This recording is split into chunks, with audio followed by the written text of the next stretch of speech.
Then Tommy, with a face that showed no malice, uttered something horrific. "Because Ginny's going to die soon, right? With the inheritance coming, is there really a need to work?" At those words, I was beyond angry. I was dumbfounded. And Tommy continued to speak. "I even went to get some pocket money from her the other day, and she looked pretty bad. I think she's going to die soon.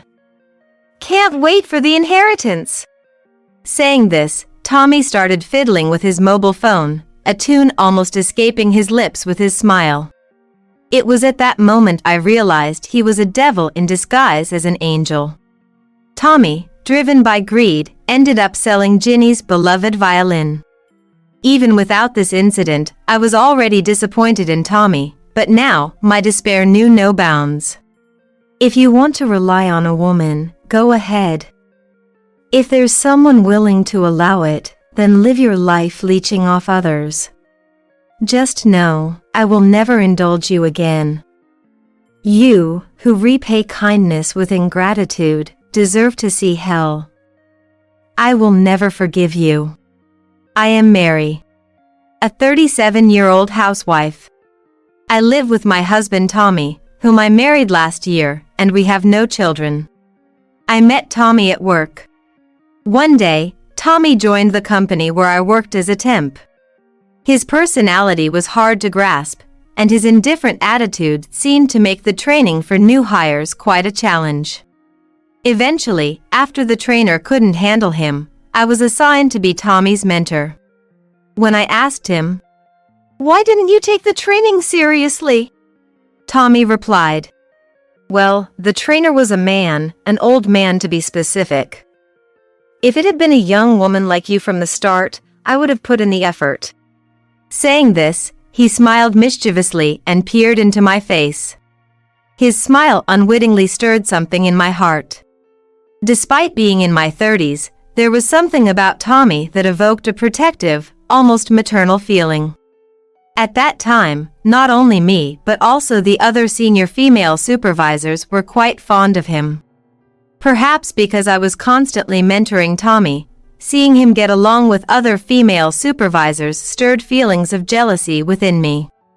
Tommy, as if seeing through my heart, said, "I only want to be taught by Mary." And again, he gave me that carefree smile. Indeed, my heart was swayed, and I somehow understood how a woman could fall for a male bartender. Then, my mother Ginny fell ill. She had been living with a chronic condition, but recently, her health worsened, leaving her bedridden. Ginny chose not to be hospitalized, but to recuperate at home. The company Tommy and I worked for was one of the businesses Ginny ran. If anything happened to Ginny, there would be a lot to consider, including the company's management and financial matters. With Ginny's care in mind, I decided to take a break from work. Just when I thought I wouldn't see Tommy anymore, he asked me out. "I want to be with Mary forever." Hearing this, we started dating. After a while, thinking about marriage, I introduced Tommy to Ginny. Even though Ginny had been pale and weak, her complexion and spirits lifted while talking to Tommy. Truly, Tommy has a knack for charming older women. Nonetheless, I was glad to see Ginny and Tommy getting along. Eventually, we got married. Tommy has always been good at being a sweet talker. Even while we were dating, I paid for all our dates. After marriage, nothing changed. Even a year later, whenever it came to expenses, Tommy never reached for his wallet. At the cash register, he would step back slightly and look at me with pleading eyes. Then, he would ask a favor with his eyes. I'd inevitably feel it was up to me, and I'd end up paying. Indeed, Tommy is currently a temp, and I earn more. Even after taking a break from work, my savings have been enough to support us comfortably. When I asked Tommy, "Don't you have any pride as a man, always having me pay for everything?" "Huh? I don't have that kind of pride. Nowadays, it's not a problem for women to be earning, right?" He replied nonchalantly. "Being a temp worker now, but if you worked a bit harder, becoming a permanent employee was definitely within reach. I had intended to properly guide Tommy right up until I went on leave. I explained everything to Tommy, from work itself to business manners and the attitude towards work. At the same time, I wanted Tommy to be aware of what it means and the responsibility it entails to be married. However, all my expectations were in vain as Tommy quit his job all too easily.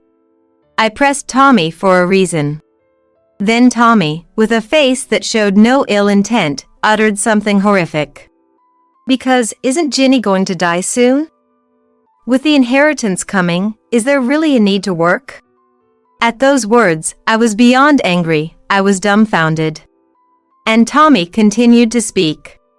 I even went to get some pocket money from her the other day. She looked pretty bad. I think she's going to die soon. Can't wait for the inheritance. Saying this, Tommy started fiddling with his mobile phone, a tune almost escaping his lips with his smile. It was at that moment I realized, this person is a devil in disguise of an angel. Today, I was at Ginny's house again. In the afternoon, my sister Lucy came home to Ginny's house. Lucy got married early, and her kids are already in college, living alone in another region.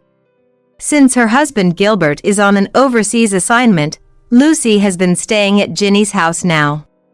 In the morning, while Lucy is at work, I take care of Ginny. By the way, Tommy came by the other day. Said he was visiting to see Mom and got some pocket money from her before leaving. Is that kid still not working? Again, I felt down. Tommy seems to visit Ginny during the times I'm not around, quite frequently. And getting pocket money from Ginny has become a regular thing. Before we got married, when I brought Tommy to meet Ginny, it seemed like Tommy realized Ginny had a vast fortune. Perhaps that's why, counting on the inheritance, he quit his job and started coming over for pocket money. Indeed, the house where Ginny lives is located in the most expensive area around here, with quite an impressive gate. This was built by our father Robert, who was also a wealthy man. When Robert passed away, Ginny took over all the businesses and further increased the fortune. Now, Ginny's businesses alone are worth $13 million. Tommy was eyeing that violin in Mom's room, you know. In Ginny's room, there's a violin displayed in a showcase. It seems to be a keepsake from Robert, who once aspired to be a musician. No matter how much fortune she built, Ginny always said there's no treasure greater than this. True to form, Tommy wouldn't miss something that could turn into money. He's got his eye on this violin. Sis, if Tommy comes again, you don't have to give him money anymore. Ah, but Mom will give it to him, huh? What a problem. I felt disappointed again. Although we've only been married for a year and some, I need to think about my future life with Tommy. Seeing me downcast, Lucy spoke to me. There are men who live off women with money. Probably Tommy has lived that way too. It's okay. Even if you decide to divorce, I'm on Mary's side. Lucy's words were reassuring. Perhaps Tommy might change in the future. Divorce is always an option, so I decided to think about it if and when the situation arises. One day, Ginny's condition suddenly worsened. She had a bit of breakfast and was sleeping when she suddenly started to struggle. That day, luckily, both I and Lucy were at Ginny's house from the morning, so we noticed immediately. Ginny then fell into a coma. The attending doctor told us to prepare for her death, and Lucy and I tried hard not to break down. Ginny somehow lasted until the next day, and during that time, Lucy's kids and Gilbert from overseas also came. However, despite having received so much pocket money, Tommy did not appear. This could have been his last chance to see Ginny. And that night, Ginny passed away, surrounded by her family. I believe she died peacefully, without suffering. Gilbert and the kids were crying from grief. I was sad too. But having been told to prepare ourselves by the attending doctor, Lucy and I were able to move on to the next steps quickly. The funeral arrangements, notifying those who had been kind to us, and having prepared in advance, things moved along surprisingly smoothly. I messaged Tommy, informing him of Ginny's passing, and the location and time of the funeral service at the church. Though he read the message, there was no reply. Thinking he might be shocked in his own way, I waited for him to come to the funeral. Lucy and I were at the church, greeting people who had been helped by Ginny during her lifetime. Company executives, old friends, various people gathered for Ginny. Knowing how loved Ginny was by many, I felt tears welling up. Then Gilbert arrived, visibly shaken. I thought we'd placed Ginny's cherished violin in the church, so I went to fetch it, but the violin is gone. I couldn't help. What? But exclaim.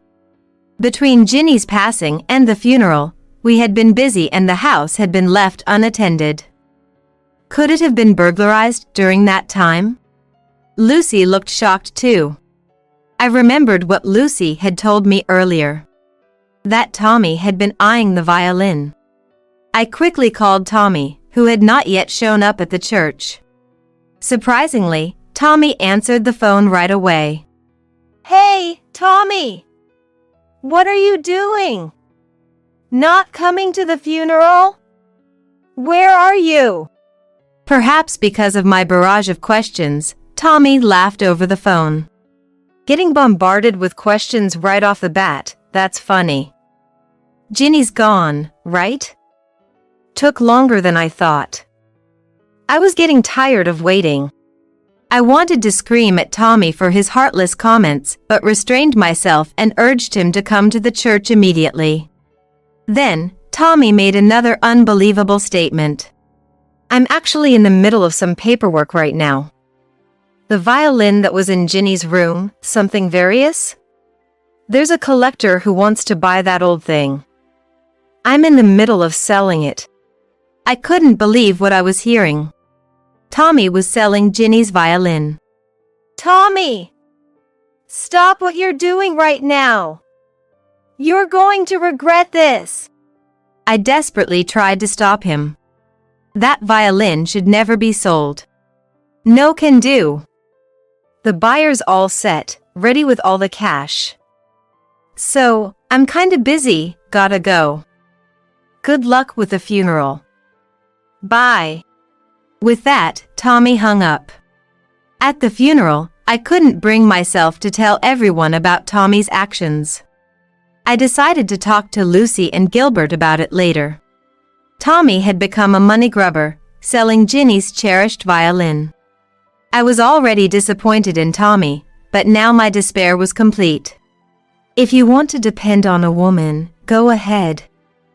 If there's someone willing to allow that, then continue living parasitically. But know this, I will never indulge you again. You, who can only repay kindness with betrayal, deserve to see hell. I will never forgive you. After Ginny's funeral and cremation were over, we finally had a moment to breathe. Lucy, Gilbert, and I took a brief rest at Ginny's house. The funeral being over didn't mean everything was settled. Ginny had been involved in a wide range of businesses, so there was a lot to sort out. But before that, I had to settle things. With Tommy. In the end, Tommy didn't show his face at the funeral or the cremation. I had completely given up on Tommy, who couldn't even say his last goodbye to Ginny, whom he had always depended on. And what sealed it was the fact that Tommy had sold the violin. I hadn't yet told Lucy and Gilbert about it. Anyway, where could Mom's violin have gone? We might need to consult the police, depending on the situation. Lucy, oblivious to the truth, rested her cheek in her hand, worried. Yes, we might end up involving the police. Sis, I've called someone who knows what happened to the violin. It would be good to hear it from them directly. Oh, look, here they come. As I said this, the sound of a car engine, loud and urgent, approached. The engine noise stopped in front of the house. As the car door closed, Tommy entered the house without even ringing the bell, no hesitation. Hey, Mary, how was the funeral? Did you collect a lot of wreaths and donations? Such an irreverent man. Can he truly be considered human? Lucy and Gilbert were visibly disgusted. Tommy, not showing up for the funeral or the cremation, what's your intention? After all Mom did for you, aren't you sad she's gone? I said, trying to hold back my anger, slightly accusing Tommy. Tommy then said, Of course, I'm sad. I won't be getting pocket money anymore, right? When I used Ginny's money for gambling, I tended to win more often than not. Clearly, people who are good at making money also have a lot of luck. His words only served to anger us further. Then, without me even prompting him, he started talking about the violin. Man, inheritance doesn't come immediately, huh? That was a miscalculation. I couldn't wait for the inheritance procedures, so I had someone sell the violin that was in Ginny's room. Lucy's eyes widened in shock at Tommy's words. What? You sold it? That violin? Gilbert, standing next to her, showed the same shocked expression. Yeah. And it sold for $170,000, so I went and bought a car. Hearing this, Lucy's shock turned into uproarious laughter, her face turning red. Gilbert joined in the laughter a bit later. Tommy was the only one confused. Really sold for $170,000? Lucy was still unable to stop laughing. Irritated, Tommy looked at me, seeking an explanation. All I could say was, That's too bad. Now, it was Tommy's turn to turn red with anger. An unusual expression for him who rarely gets angry. I began to feel better. Is the car you drove up in with that loud engine the one you bought? I teased Tommy. Despite his sullen face, Tommy started bragging about the car he claimed to have bought for $170,000. Yeah, that's right. This house is built on top of a very steep hill, right? It used to be difficult to get here, but that car has a lot of power, so these hills are no problem at all. Tommy's pride seemed almost comical. Watching him, Lucy, who had been laughing, said, Tommy, you really did something unbelievable. You shouldn't have sold that violin. It could even become a criminal matter. That violin was a fake. Tommy looked confused for a moment. Even if it's a fake, the craftsmanship was so fine that an amateur might not distinguish it. But someone passionate about violins would recognize it instantly. Dad once aspired to be a musician but couldn't afford a real violin when he was younger. One day, he got a fake product that looked just like the real thing. He cherished it a lot, even played it when he proposed to Mom. She was so happy that she kept it precious even after Dad passed away. As Lucy spoke, Tommy's expression grew stern. I wonder through what channels he managed to sell it. Probably through some shady dealers. But there was a certificate with it, right? Owned by someone very wealthy, and as soon as I mentioned the certificate, someone immediately wanted to buy it. Lucy and I sighed. Such naive thinking was pitiful. Tommy, did you actually look at that certificate? It was a love letter from Dad to Mom, mimicking a certificate from when he proposed. I wonder what the buyer's reaction will be when they receive the violin. It'll be interesting. Tommy's face turned pale at my words. I couldn't feel sorry for Tommy at all. Even if it was a fake, he had no right to sell Ginny's treasure. I had no intention of easing up on him. Then Tommy's cell phone rang. He answered it with a pale face. Midway through saying hello, the caller's angry shouts could be heard even from my end. "Hey! What did you do? The buyer's complaining. They said it's obviously a fake at just a glance. Give back the $170,000 now. If you can't, I'm reporting you to the police." Just as I thought. The caller was likely the dealer who facilitated the sale. The dealer's failure to verify the violin and the buyer's eagerness to purchase a rare item without any prior verification, all cash on the same day, seemed imprudent. In any case, it didn't look like a legitimate transaction. A copy is easily recognizable as fake by anyone knowledgeable.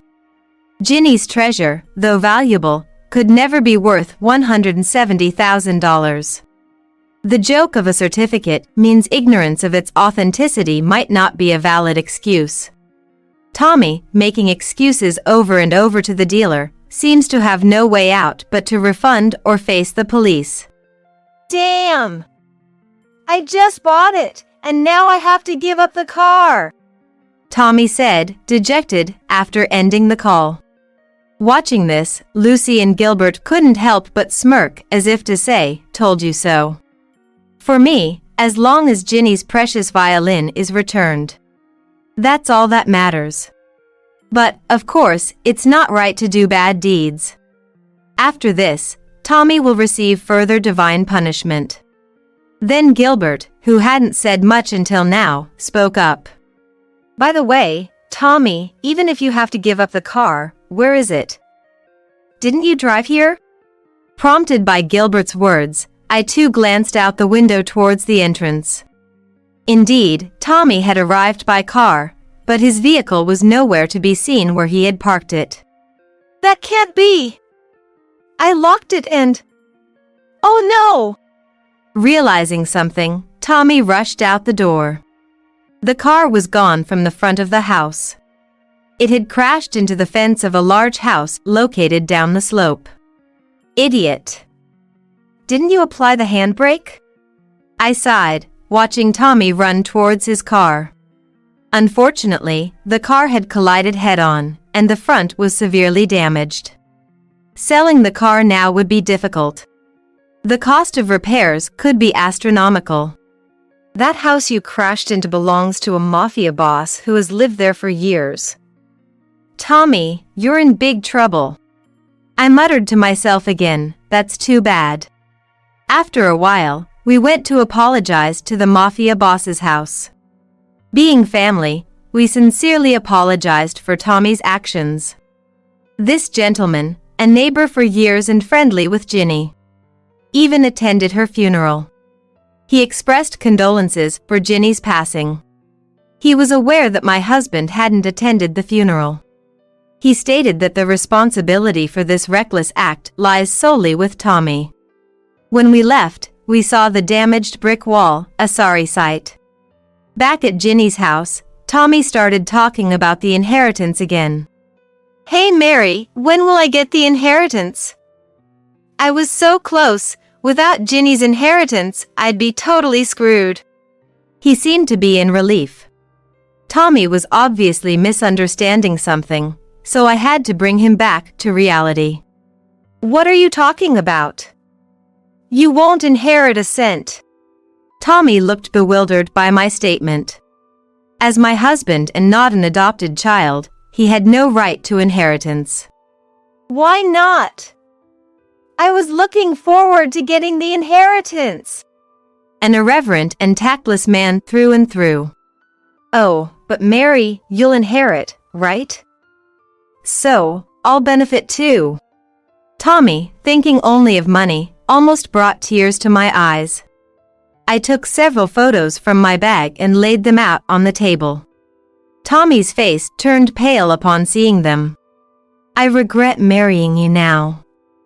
I didn't dislike your charming dependency, but marriage is a serious event involving responsibility and law, more than you think." The photos showed Tommy intimately involved with another woman. "Detectives are really skilled, aren't they?" Some photos captured him in close contact or entering a woman's room. Not just with one but several women. Of course, I wanted to trust the person who became my husband. But when you're gone often, and return smelling like women's perfume, suspicions arise. Tommy didn't seem to deny his infidelity. It seemed more like he was uncomfortable that his affairs were uncovered, adopting a so what attitude. You're clueless, Tommy. I'm divorcing you. And I will be claiming compensation. At my words. What? Tommy exclaimed loudly. Of course, I have no intention of giving him a single cent from the inheritance. Not working, just taking money, and on top of that, committing infidelity. Where's the benefit for me to continue this marriage with you? By the way, if I were to keep a pet, I'd prefer a dog or a cat. As I said this, surprisingly, Tommy began to shed large tears. Caught off guard by his reaction, Tommy looked at me with eyes as wet as a puppy's. Don't leave me! Didn't you say you wanted to be together forever? Wasn't there any truth to those words? I'm sorry. Let's stay together forever. I nearly let my heart sway, but caught myself just in time. That was close. I'm not the same person I was back then. I won't succumb to Tommy's protective instinct triggering tactics. Unfortunately, we can't be together anymore. You need to live on your own strength from now on. At my words. That's impossible, said Tommy, truly beginning to cry. Lucy, Gilbert, and I watched Tommy's wailing with disbelief. Then, the doorbell rang. The visitors were the police. I called them. Remember, Mom's violin was stolen. So, while you all were discussing, I contacted the police. The police, guided by Lucy, came to take Tommy away. Tommy resisted, tears streaming down his face. Hey, why? Isn't theft within the family not prosecuted? His loud admission of the theft was both foolish and somewhat endearing. From an outsider's perspective, that is. Even if we're family, we weren't living together. And the violin was my inherited property, theft charges couldn't be avoided. I whispered, "Goodbye," watching Tommy being loaded into the police car. Mom, sorry for worrying you so much. If you have something to say, feel free to visit my dreams. I prayed to Ginny's portrait with those words. Ultimately, Tommy faced various charges and claims for compensation. He admitted to stealing the violin. Being sued for fraud by the violin buyer, the outcome is uncertain since Tommy was unaware it was a fake. Besides, there's the cost of repairing the mafia boss's fence and compensation claims from me.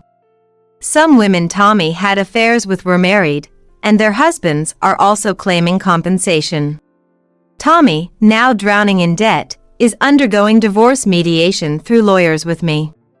I said that there was a proposition for property division, but since I had a leave of absence after marriage, we hadn't amassed any wealth together. Ginny and Robert's portraits sat side by side. I hoped they were reunited, looking at their photos. Beside the portraits was Robert's cherished violin. We had explained the situation to the buyer, who kindly returned the violin. The $170,000 came from Ginny's estate. As the violin's return was our priority. We planned to recover the entire amount from Tommy. Mary, make sure you don't get caught by a pet-like man again. Lucy, with Gilbert to return overseas, seemed a bit lonely. I've decided to stay in Ginny's house for a while, now single. The women involved with Tommy were apparently those he had previously leeched off. This information came from the detective who investigated Tommy. Tommy had wanted to show off to these women with the little money he acquired, but now, it's irrelevant to me.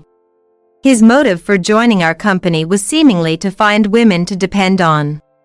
and I became his target.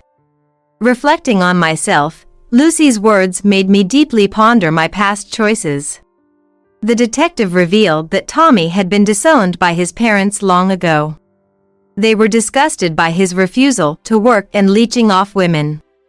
I could fully understand their feelings now. Tommy, unable to live without depending on women even as an adult, is truly pitiable. There might have been a demand for him in his youth. But it's nearly impossible to sustain that lifestyle long term. I hope this ordeal makes Tommy reflect, work earnestly, and appreciate the value of money. I've returned to work, ending my leave of absence. Gilbert will take over Ginny's company and is expected to return from overseas soon. Enjoying a breakfast made by the cheerful Lucy, I head to work. Oh, almost forgot. I offered a prayer to the living room portraits. I'm off, Dad, Mom. May today be a good day. With that, I opened the front door once more, ready to leave.